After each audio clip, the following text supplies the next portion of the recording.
Sabi sa balita, soon a quicker way to reach Sagada from Manila. So maraming mga Filipinos yung nag-react and they want to gatekeep Sagada as it is para protektahan ito sa mga turistang kala mo kung sino makapagkalat, kala mo galing sila sa lugar, mga taong hindi marunong rumespeto doon sa kultura ng mga pinupuntahan nila. Naiintindihan ko yung sentiments kung bakit ayaw nila. Pero they are tackling the problem on a different perspective. Okay? Walang daan, or I mean, walang mali sa paglalagay ng mas mabilis na daan, accessible way papunta sa isang liblib na lugar because it will benefit them.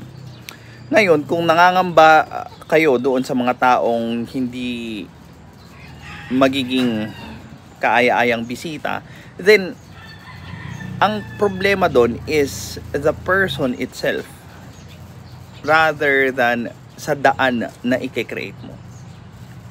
Kasi when you open up a place, a lot of things would happen. Bibilis yung transfer ng goods, ng tao, so on and so forth. So magkakaroon talaga ng exchange yan.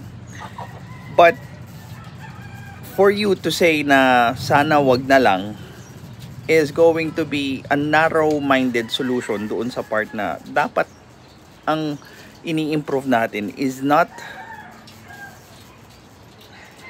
gatekeeping a place but the people who will be visiting the place. Hindi ba mas maganda yon? Mas maganda na magkaroon tayo as a whole ng respeto sa kung anumang lugar yung pinupuntahan natin nang naayon sa customs ng mga tao doon para hindi nasasapok yung bibig natin. This is Pinoy Extreme.